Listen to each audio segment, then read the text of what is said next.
Portugal wants to pay reparations. You heard me right.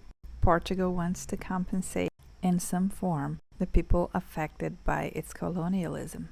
If you're not familiar, Portugal was the biggest slave trader, displacing over 6 million African men and women, forcibly moving them to Brazil, the largest country that they occupied, countries in Africa, and even a small portion of India.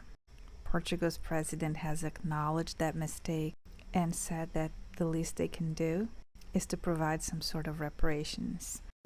Just a few years ago, Brazilian President Lula went to some African countries and he handed them a business plan book in English to teach African countries how to trade with Brazil, and he said, Brazil carries a history that includes 300 years of slavery. We can't afford to pay you reparations, but we will trade with you. The world is changing, you all. We're doing this. Black people sold black people, white people just paid for it. My great-great-grandmother was sold by her father to another black man, who then sold her to who became her husband and had kids. Not a white person in sight. Well, so while people are being stuck on, especially when I hear this dumbass thing as reparations for slavery, I'm like, dude, slavery was everywhere in the world. Yeah. There was slavery in the Arab world, in the Persian world, in the Greek world, in Europe. White, blonde, blue-eyed Polish people were slaves to Germans. So white, blonde, blue-eyed Germans. So what are you talking about? Like slavery is something that only black... You guys pay too much respect to racism. Yeah. If we were all white or we were all black, we're still going to discriminate against each other. You know what we discriminate against? Eye color. Thank you very much. It's human nature. It's human nature. Yeah. We'll find something, oh, your ear is too big. I tell people, as long as you're a competition, you're a threat. And as long as you're a threat, somebody will try to do something to remove you. It doesn't matter if you're white or black. And on the opposite side, as long as you can add value, doesn't matter if you're black or if you're white, you will be appreciated or recognized. Jamaica was the Caribbean's largest slave market. The British imported into Jamaica 1.3 million Africans. At the end of slavery in 1838, there were 300,000 remaining. The question has to be asked then, how do you reduce 1.3 million people to 300,000 after 200 years? Less than 25% survival. Slavery in Jamaica was genocidal. When the British Prime Minister, Mr. Cameron, visited Jamaica, he did not wish to speak of the colonial past. Britain had taken Jamaica from the Spanish in 1655 and had ruled Jamaica until 1962, when Jamaica forcefully demanded its independence. And so he said, there will be no apology for slavery, there will be no conversation about reparatory justice. The French president, Mr. Hollande, had also visited a Caribbean colony in Guadeloupe. He too said, there will be no apology for slavery, and there will be no reparations. But he was in Guadeloupe to open a multi-million euro museum dedicated to slavery as a gift from the people of France, so that the African community in the French islands could see the horror of slavery displayed in their museum. He went on to add that France owes the people of the Caribbean a debt of gratitude. But this gratitude would not be expressed in either an apology or in any form of reparatory justice. All of this came against the background of what had transpired in 2001, when President Aristide of Haiti demanded the return of the 150 million francs that France had insisted that Haiti pay for their own self-liberation. You may recall that Haiti had fought a war of liberation, declared their independence On the 1st of January 1804, the Haitians were the first people on this planet to give Napoleon Bonaparte a whipping. And in return for this whipping, France insists that if the Haitians wish to be recognized as an independent nation state, they will have to pay compensation to their former enslavers. 1825, the Haitians are celebrating the 21st anniversary of their independence. France had refused to recognize Haiti as an independent nation. All the slave-owning nations of the Western world, Britain, Spain, Portugal, Holland, Norway, Sweden, Denmark, the United States, all said they will not recognize Haiti until the French recognize Haiti. The French said, if you want recognition, you pay for it. The Haitian people in 1825 had therefore a decision to make on their 21st anniversary. There were parties in Port-au-Prince, but there were also French gunboats in the harbor. The Haitian cabinet met and agreed that they wished to be reinserted into the international community, and this reinsertion would cost them 150 million francs, which is 21 billion US dollars in contemporary money. This money was paid, agreed to be paid, and was paid to the French government over 100 years. This extraction of economic value out of Haiti in the first 100 years of its nationhood crippled that nation. In some years in the 19th century, the payment to France in reparations accounted for 60 to 70% of the foreign exchange earnings of that nation. Aristide asks for the return of this money to the people of Haiti. He wrote to the French government, government to government, calling for the return of this money. The French government invaded Haiti. Aristide was overthrown and removed from office. His successor, his first public statement was that the claim for reparations and the repayment of this money was a criminal act and removed from the state. And therein. Hi, and how are you doing? So, have you ever felt some kind of happiness when you see somebody who has always bullied you get punished? You see, when you see somebody who is a bully get punished, there is some form of happiness that comes into you. You get excited and you feel happy that at least justice has been served. You understand? For instance, myself, when I was still in primary and in secondary school, there was this guy called Mike. Mike was a heavyweight. Yeah, he always bullied me. He told me to bring him bread, milk, and chocolate. Where could I find all these? And my parent was only giving me food enough for myself. Mike wanted my food, and he wanted it by force. You see what's happening? So he came and stole it from me. And then one day, during assembly, the children, or rather the students, came together and they filed a complaint to the headmaster against Mike.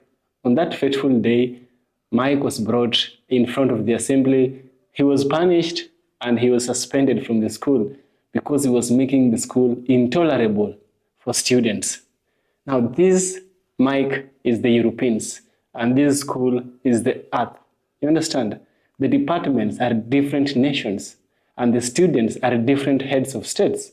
What happens is that European countries have colonized, they have bullied African countries just like Mike bullied me for a long time. And because there was no system put into place that would serve justice, the white man, or rather the colonialist, found it easy to continue doing his immoral activities.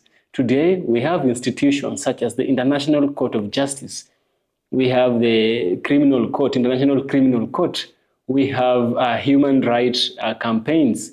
We have a lot of these bodies that are ensuring that human rights are respected all over the world. Now, African countries, including other countries around the world, are coming forward and are reporting Britain, Europe, Portugal, Spain, France, and all these countries to pay reparations, to pay for the slavery, to return those goods which were stolen from them. In India, they stole the Kohinoor diamond. In Africa, they stole a lot of artifacts, some from Benin, some from East Africa, some from West Africa. So many of them they took. In South America, they stole a lot. They didn't end with that. In Congo, a lot was looted from that country. Now the people are standing up and they're calling for reparations, and they're saying, pay and return. Don't just pay, return what you took from us. And I love this, and I love that Africans are standing up and they're seeking justice to the wrong things that have been done to them over the years. What do you think? Let's watch this video to gather a cleaner or a broader prospect of this campaign of reparations. And then I shall share with you my thoughts by the end of the video. Is that when the slave owners receive their 20 million pounds in 1834, which was valued at 40% of the government expenditure for that year, that money was invested in the British economy, in the railway industry, in industrial development, and the slave compensation money reinvested in the British economy placed the British economy in a booming condition, and Britain had 50 years of economic growth as a result of that money. 50 years of growth stimulated by the compensation money, the reparation money which the slave owners got, and plowed back into the British economy. So, here in the Caribbean, the islands were descending into poverty after emancipation. And in Britain, 50 years of growth, because the compensation money was reinvested back into the British economy and stimulated the economic development of the country. And what did the slave owners do? They raped the treasury. They said 40% of the British national expenditure for that year was paid over to the slave owners. 20 million pounds. In other words, I want you to imagine 40% of a country's expenditure taken and handed over to the same parliamentarians who were the owners of the slaves. Take it from the treasury and give it to themselves. They then take it from the treasury and then reinvested it in their own industries to stimulate industrial development. So, if you can remember very well, the presidents of Africa, not really all of them, there was this summit in France where they were invited by President Macron, who is the president of France. So in this meeting, it was a climate change meeting. I really don't know if it is really climate change or the white people have the white presidents have some agenda hidden to this thing, you see? Because in this specific meeting, presidents of Africa were complaining. For instance, the President Ramaphosa of South Africa, he was so much complaining, and he was saying that the Western world, France and those northern countries, they left Africa for dead because during the corona pandemic, they never cared about Africans. You see, they first made the vaccines and they pushed it to their own people. Africa was considered subhumans. Africans were considered subhumans because the drugs were not brought to the continent of Africa. Fortunately enough, it is God, I say. It is God, because the pandemic did not strike Africa the same way it struck Europe and it struck Asia. It didn't happen like that. If in case the pandemic had struck Africa in that magnitude, in the same magnitude as it had hit Europe and Asia, then I'm telling you, even myself, I don't know if I'll be here talking to you. So that's thanks to the Most High. So the message here is that Ramaphosa was telling Macron that Europe left Africa for dead during the pandemic. They cared less about Africans because they think that African lives are less important than the lives of those countries in the northern hemisphere. Also, we had President Ruto who complained about the IMF and the taxations. You see, there was a lot which was happening. So in this channel, I covered about Ramaphosa and I covered about President Ruto. So today we are going to cover about another popular president in Africa, president of Ghana, none other than Nana Akufo-Addo. Nana Akufo-Addo gave such important ideas. He gave such important topics. He talked important words because he was able to say that there's no need for the white people to give Africans money and then to want it back. And then when they want it back, they pin us with some requests. Something like, we want a territory, like whatever is happening in Mali is a thing of the French people. The French people invaded Mali. That is another topic I might cover another day. So I'm thinking, maybe you should listen to Nana Akufo-Addo himself saying all this, and then you are able to construct, you are able to mentally construct what really these white government are. Are they in favor of African growth, or are they just pretending because there's something they can rip out of Africa? I leave that judgment to you. Watch this video, share your thoughts on the comment box. We have large sums of money that are readily available on the continent, which can be brought into play. And I refer to the huge sums of money that are taken out of the continent illicitly. We've been told, ever since Thabo Mbeki's committee, that we're dealing in the order of $100 billion a year annually of monies that are taken out of the continent illegally, illicitly. One can imagine the significance of bringing this money into play. Were we able to plug the loopholes that permit these outflows to take place? What I would suggest is that we recommend that the African Union and the G7 OECD countries establish a working committee to deliberate on this matter and make recommendations for action by the two groups. We can talk about a 3 to 6 month period. A lot of work has already been done in this area, but we need to have a dual approach to how these matters can be resolved.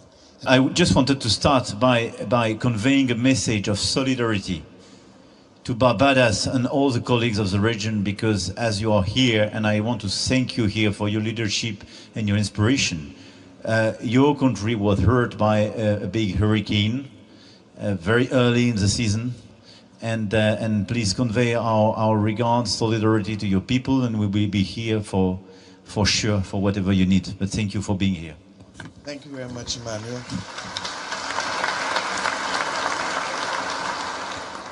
And thank you for recognizing that the Eastern Caribbean, as we speak, is facing Tropical Storm Brett and its continued effects. And we appreciate the solidarity expressed by you and others here. I think we can claim movement. The issue will always be now, are we moving fast enough and with enough scope? The ambition has certainly increased in the last 2 days. And I think we've heard from the statements this morning from Secretary Yellen, from the Prime Minister of China, from yourself, from the President of Ghana, from Kristalina, that there is the political consensus that this issue is bigger than each and every one of us, and that we have to be able to work together to be able to make a difference. The multilateral development banks will have to change how they do business, and I think that is accepted. The last statement by Secretary Yellen that recognizes the possibility of working with the private sector and philanthropy to boost its capacity to meet the challenges of global public goods is really the issue. We've been talking about climate, but let us talk about the pandemic.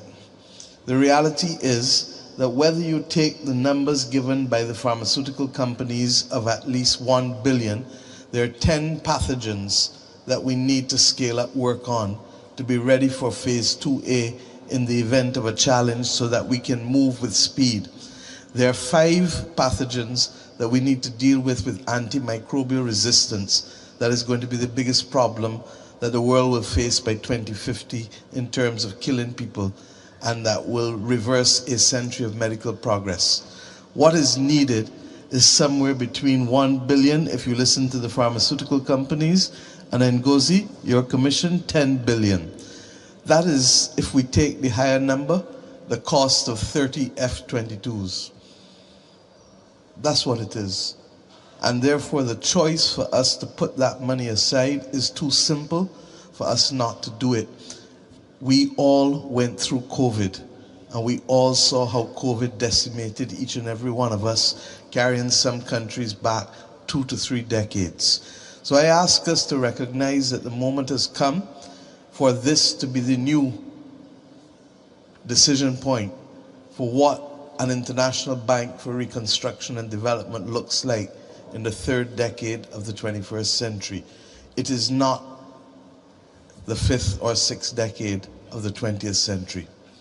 Secondly, I want to thank us for being able to realize the promises that were made. And that's important in keeping trust. But I fear that if we don't go to Dubai with a record, we will lose the trust of the global population.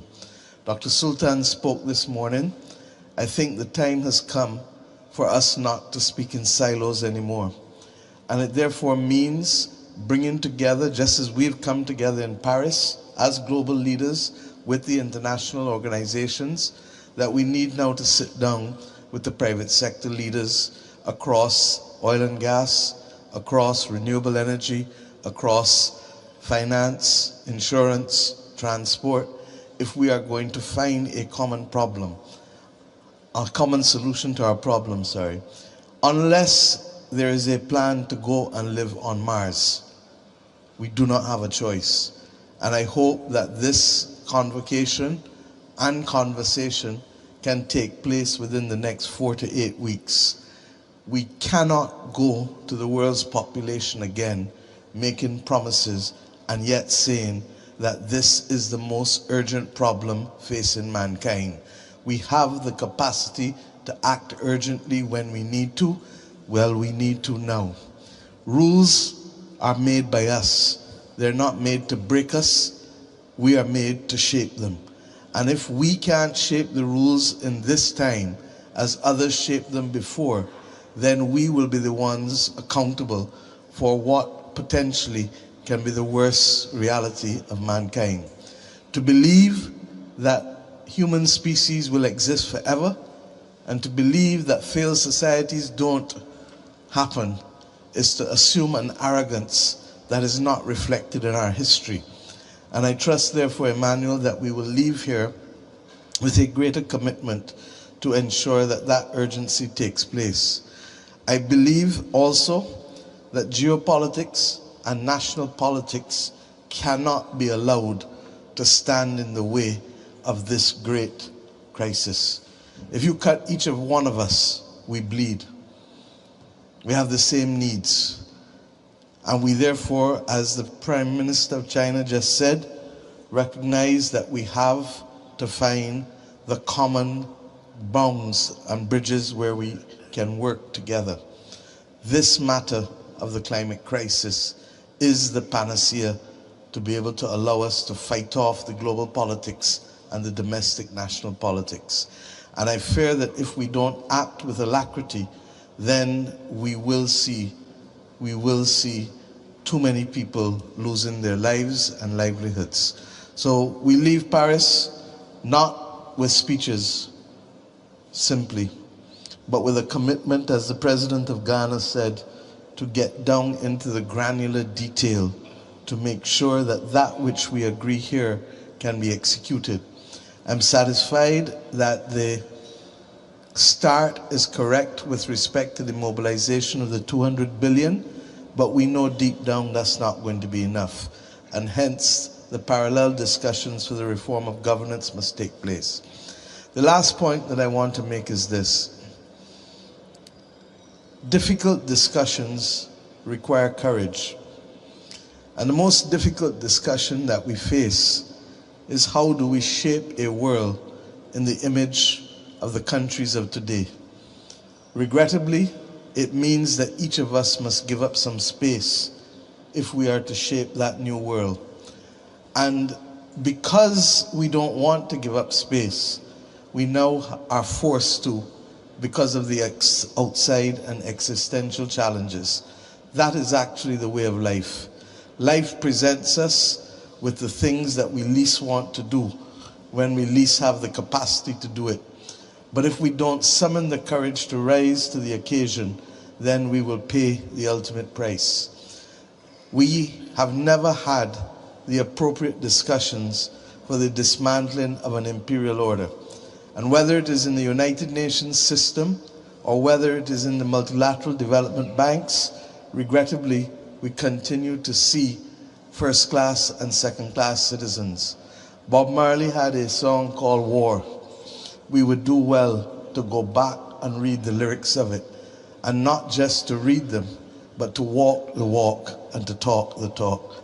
I want to thank each and every one of us who has come here, because above all else, I sense a genuineness in the hearts of people here, because I think deep down, we all realize this is our moment with destiny. Yeah, we're here for another financing conference. And a critical decision that we took last year referred to the expansion of the SDR allocations. And the idea was that the countries of Africa would get a greater share, a greater part of that allocation. That didn't happen. The traditional formula was applied.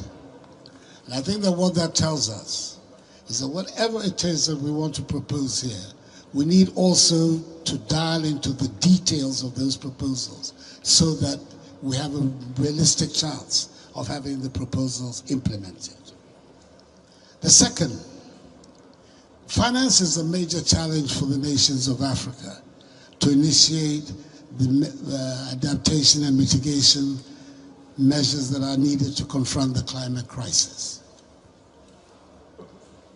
And I believe that if we're able to do that, we would make a tremendous impact on the financial problems that bedevil the African continent.